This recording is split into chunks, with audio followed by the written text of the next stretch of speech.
Welcome to Knowledge Valley, guys. Today we are going to discuss about the geomorphic process. Okay, let's start the discussion. Why is the surface of the earth is uneven? अब हम देखेंगे हमारा अर्थ का surface uneven क्यों है हर जगह पे. The earth crust is dynamic. हमारा जो अर्थ का क्रस्ट है वो बहुत डायनामिक है. चेंजेस बहुत ज़्यादा होते हैं उसके. क्यों होते हैं? Because horizontal vertical movement of the earth crust. ठीक है, अर्थ का क्रस्ट हॉरिजॉन्टल में मूव होता है और वर्टिकली भी मूव होता है. ठीक है, just a second. Internal force are responsible for variation in the outer layer of the earth crust. जो भी अर्थ क्रस्ट के नीचे जो भी चेंजेस होते हैं, ये अर्थ है, ये अर्थ का क्रस्ट है, यहाँ पे जो चेंजेस होते हैं अर्थ के नीचे, उसका इफेक्ट हमें अर्थ के क्रस्ट पे दिखता है. ठीक है, इसकी वजह से ये अफेक्ट करता है. The earth surface continuously subjected to external force induced basically by energy sunlight. Earth का जो सरफेस है उस पर कंटिन्यूसली सन एनर्जी आता रहता है, उसकी वजह से बहुत सारे चेंजेस होती है अर्थ क्रस्ट पे. The earth surface being continuously subjected by external forces originating with in the earth atmosphere, internal forces from within the earth surface. Okay, तो दो चीज़ें इन लोग बात कर रहे हैं, एक अर्थ के इंटीरियर फोर्सेस की और एक अर्थ के बाहर के फोर्सेस की. ओके, तो किस तरह से ये दोनों फोर्सेस अर्थ के सरफेस को अफेक्ट करते हैं उसके बारे में ये लोग बता रहे हैं हमें.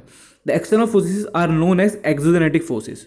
एक्सोजेनेटिक फोर्सेस हमें एग्जाम्पल रखते हैं, वाटर है, विंड है, ग्लेशियर्स है.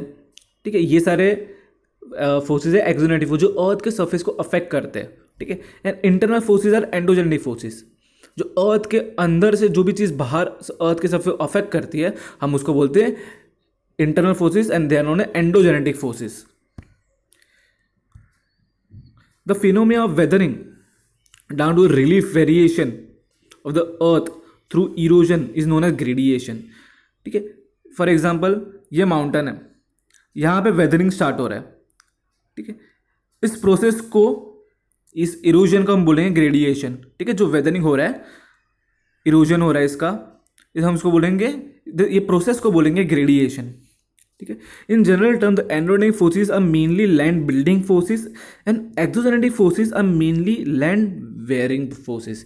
याद रहे, एक चीज़ याद रखना, endo means interior of the earth and exo means outside the earth surface. ठीक, अर्थ सरफेस के ऊपर वाले जो भी फोर्सेस है, तो अर्थ के नीचे जो चेंजेस होगा उसका अफेक्ट हमें अर्थ सरफेस पे बिल्डिंग फोर्सेस में दिखेगा. फॉर एग्जाम्पल माउंटेन्स बनेंगे, प्लेटोज बनेंगे. ठीक है, ये सब हमें क्रिएट होते दिखेगा.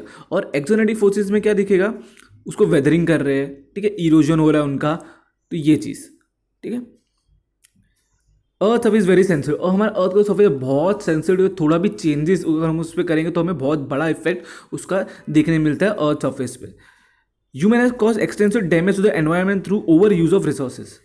हम जिस तरह रिसोर्सेज यूज़ करें अर्थ सरफेस पे, उसका बहुत हमें डैमेज फेस करना पड़ेगा फ्यूचर में. ठीक है, बिकॉज हम जिस तरह से प्लांट्स काट रहे हैं, फॉरेस्ट काट रहे हैं, ग्लोबल वार्मिंग हो रहा है, उसकी वजह से अर्थ का टेम्परेचर बढ़ रहा है, तो ये सब चीज़ें अर्थ सरफेस पे इफेक्ट होती है और हमें इसका इफेक्ट होगा. Most of the earth surface had and been shaped over a long period of time, thousands of years. Because of its use and misuse by human, its potential has been diminished the faster rate. Earth surface है ना, अर्थ के जो surface है उसको जो भी इरोड होने के लिए, बनने के लिए बहुत टाइम लगता है, थाउजेंड्स ऑफ ईयर्स लगते हैं. फॉर एग्जाम्पल हिमालयास को बनने के लिए बहुत टाइम लगा था. It take thousands of years to make Himalayas. कोई भी माउंटेन बनने थाउजेंड ऑफ ईयर्स है, अभी उसको इरोजन होने के लिए बहुत टाइम लगेगा.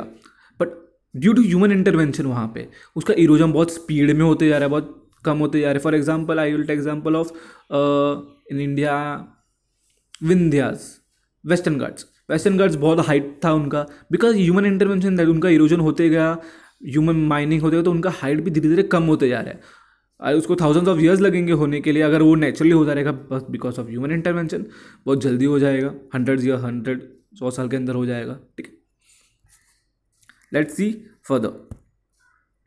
अब देखते हैं जियोमॉर्फिक प्रोसेसेस. अभी तक हमने जो भी देखा थोड़ा सा इंट्रोडक्शन था, हम प्रॉपर देखेंगे अभी इस चैप्टर के अंदर जियोमॉर्फिक प्रोसेसेस के बारे में. The endogenetic and exogenetic causing physical stress and chemical action on the earth material and bringing out the changes in the configuration of the earth surface are known as geomorphic process. देखो यहाँ पे 3-4 चीज़ें, physical stress, important words पे ध्यान देंगे हम लोग.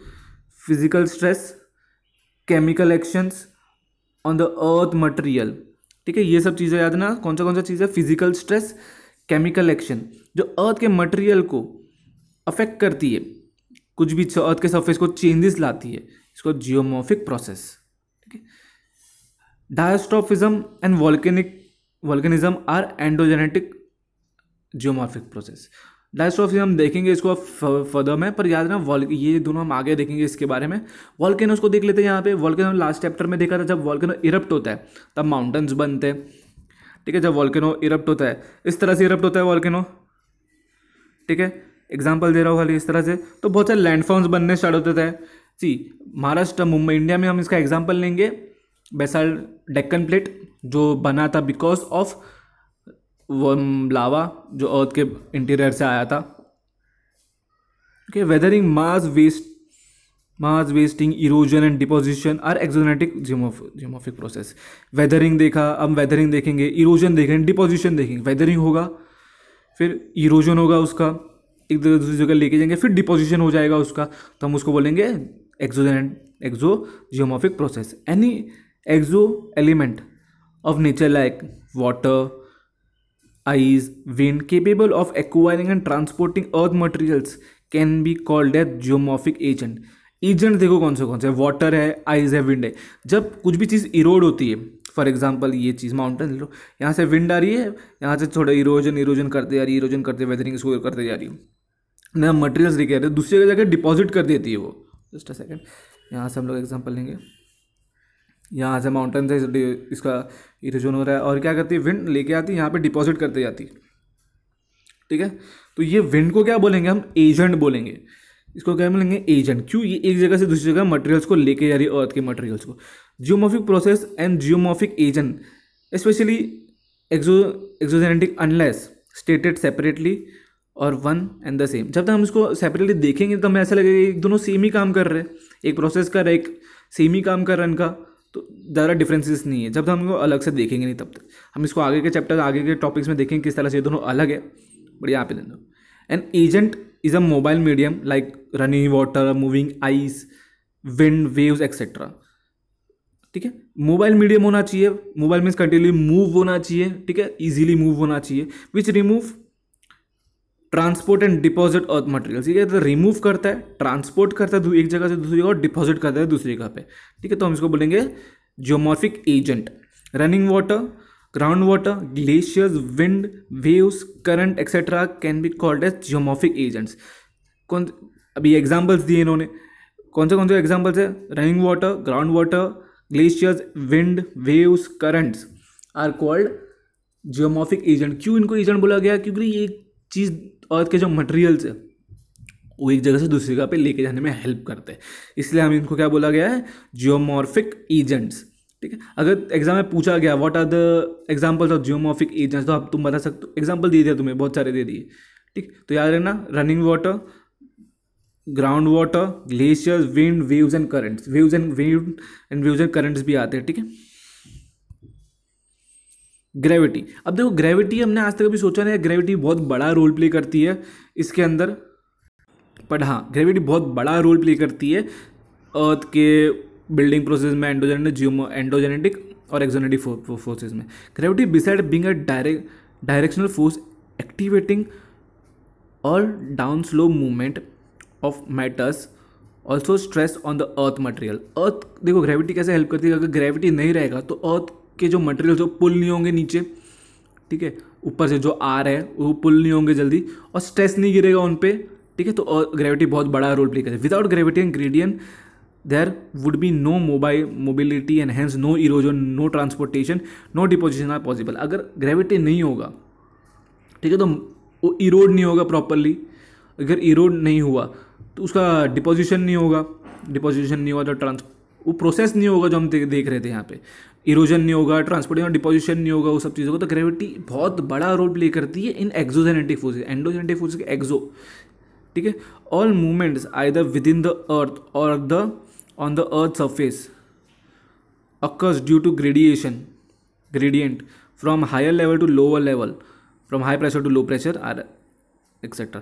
याद है ना, जो भी चीज़ें अर्थ के ग्रेडियंट में रोल प्ले करती है बहुत बड़ा, high pressure to low pressure, ऊपर से नीचे तक, उसके अंदर ग्रेविटी का बहुत बड़ा रोल प्ले होता है, ठीक है। ग्रेविटी बहुत बड़ा रोल प्ले करती है इन सब चीज़ों के अंदर, अर्थ के सरफेस को बनाने के लिए भी, ठीक है। वन ऑफ द, हमने आज तक भी देखा नहीं ग्रेविटी का, बट ग्रेविटी बहुत बड़ा रोल प्ले करती है इसके अंदर। अब देखते हैं एंडोजेनेटिक फोर्सेस। हमने देख लिया अभी तक, इंट्रोडक्शन देखा, अर्थ का सरफेस अनइवन की उसके रीजंस देखे हम लोग ने। फिर हमने जियोमॉर्फिक प्रोसेस देखा। जियोमॉर्फ में हमने दो चीज़ देखी, एक एंडो एंड एक्सो। एंडो हमने क्या देखा, अर्थ के इंटीरियर से जो भी चीज़ मूवमेंट होती है अर्थ के सरफेस पे, उसका अफेक्ट होता है, हम उसको एंडो बोलते हैं। और अर्थ सरफेस के जो भी ऊपर है, wind, reverse, water, ice, glaciers, ये सब चीज़ें भी रोल प्ले करती है, हम इसको बोलते हैं एक्सोजेनेटिक फोर्सेस। अब फिर हमने ग्रेविटी का रोल प्ले देखा, उसके पहले हमने जियोमॉर्फिक एजेंट्स देखे, जियोमॉर्फिक एजेंट। फिर हमने देखा ग्रेविटी बहुत बड़ा रोल प्ले करती है इन चीज़ों के अंदर, क्योंकि वो हेल्प करती है एक जगह दूसरी जगह ट्रांसपोर्ट करने के लिए, माउंटेन्स बिल्डिंग के लिए, माउंटेन्स को जब वो इरोड हो तब उसका जो मटेरियल नीचे लाने के लिए, तो ग्रेविटी रोल प्ले करती है इसका। अब देखेंगे endogenetic forces, the energy maintaining from within the earth is the main force behind endogenetic forces, endogenetic geomorphic process. Earth का जो एनर्जी वो अर्थ के इंटीरियर से आता है, ठीक है, जो अर्थ सरफेस को क्रिएट करता है उसको बोलते हैं geomorphic, endogenetic geomorphic process. Radioactive, rotational, tidal friction, a primordial heat from the origin of the earth. देखो ये सब चीज़ें हमने बताया, रेडियो एक्टिविटी, रोटेशनल होता है टाइडल फ्रिक्शन की वजह से, और pre mobile heat from the origin of the अर्थ, जो हीट था ओरिजिन ऑफ द अर्थ के टाइम से, ठीक, अर्थ के बिनत के अंदर, वो भी इसका, ये भी एक रोल प्ले करता है इसके अंदर, क्योंकि अर्थ के इंटीरियर से ये सब चीज़ें बाहर आती है। This energy due to geothermal gradient heat flow from within the induce diastrophism volcanism in the lithosphere. हम डायस्ट्रॉफिज्म देखेंगे, बट वॉल्केन हम देखते हैं अर्थ का जो हीट है इंटीरियर ऑफ द अर्थ, जो ओरिजिन में था वो चीज़ अर्थ के इंटीरियर में चली गई, ठीक है। और जब वो because of various plate tectonic activities, ये सब चीज़ें जो अर्थ के इंटीरियर से जो वो बाहर आती है, ठीक है, लिथोस्फीयर पे, ठीक है, तब ये चीज़ें क्रिएट होना स्टार्ट हो, हम इसको बोलते हैं endogenetic process. Due to variation geothermal gradiation the heat flows within the crustal thickness and the strength. The action of endogenetic forces are not uniform and hence tectonical controlled. Originally crustal is uneven. ठीक है, ये सब process है, जियोमॉर्फो thermal gradient अर्थ के interior में होता है, ठीक है, और ये अनइवन है, हर जगह सेम नहीं होता है, तो हमें हर जगह क्रस्ट सेम नहीं मिलता है, थिकनेस इस पर डिपेंड करता है, स्ट्रेंथ डिपेंड करता है, ठीक है। ये सब चीज़ें एंडोजेनेटिक फोर्सेस की हमने देखी। अभी देखते हैं डायस्ट्रॉफिज्म, बहुत बड़ा रोल प्ले करता है डायस्ट्रॉफिज्म। देखें डायस्ट्रॉफिज्म है क्या, all process that move, elevate और build a portion of the earth crust comes under diastrophism. जो भी मूवमेंट है अर्थ के क्रस्ट पे बनाती है बिल्डिंग फोर्सेस से, ठीक है, कम अंडर, ये सब चीज़ किसके अंडर है, डायस्ट्रॉफिज्म के। हम देखते हैं कौन सी चीज़ें अर्थ क्रस्ट को बनाती है, अर्थ सरफेस पे कौन कौन चीज़ें बनाती है, वो सब चीज़ें देखते हैं। Organic process involving mountain building, देखो ना, ऑर्गेनिक प्रोसेस वो किसके अंदर है, माउंटेन बिल्डिंग प्रोसेस के अंदर आते हैं, ठीक है, ये बात यार बहुत बड़ा इंपॉर्टेंट चीज़ है। Epeirogenic process involving uplift a large part of earth crust, ये क्या करती है, अर्थ के क्रस्ट को अपलिफ्ट करती है थोड़ा बहुत बड़ा पार्ट, और ये बहुत बड़ा रोल प्ले करती है इसके अंदर। अर्थक्वेक्स हमें पता है, अर्थक्वेक्स की वजह से भी बहुत सारी चीज़ें ग्रो होती है, ठीक है। प्लेट टेक्टोनिक हमने देखा था, वोल्केनोज आते हैं, टाइम ने प्लेट से टाइप्स ऑफ प्लेट देते, conversion plate, diversion plate, transform plate, तो उसकी वजह से बहुत सारी चीज़ें होती है अर्थ क्रस्ट के ऊपर। Orogenic process in mountain building process whereas epeirogeny continental building process. दो चीज़ कंफ्यूज मत होना यहाँ पे, ओरिजिनेटिंग माउंटेन्स बनते हैं इसकी वजह से ओरिजिनल, और एपिरोजेनेसिस से कॉन्टिनेंट्स बिल्डिंग प्रोसेस, कॉन्टिनेंट्स बनाने में हेल्प करते हैं, ठीक है sir. They can be faulting and fracturing of the earth crust, इस सब की वजह से अर्थ के क्रस्ट को फॉल्ट्स भी क्रिएट होते हैं और फ्रैक्चर्स भी आते हैं, ठीक है। हम उसको बाद में देखेंगे डीप में, फॉल्ट्स क्या होता है, लैंड फॉर्म वाले सब, वो सब चैप्टर्स में फॉल्ट्स, फ्रैक्चरिंग वो सब देखेंगे। All this process cause pressure, volume and temperature. Pvt याद ना, pressure, volume and temperature changes which in the induce metamorphism rock, ये सब चेंजेस होता है, प्रेशर, वॉल्यूम, टेम्परेचर, ये सब की मेटामॉर्फिज्म रॉक इंड्यूस होता है, और ये डायस्ट्रॉफिज्म के अंदर आता है, ओके।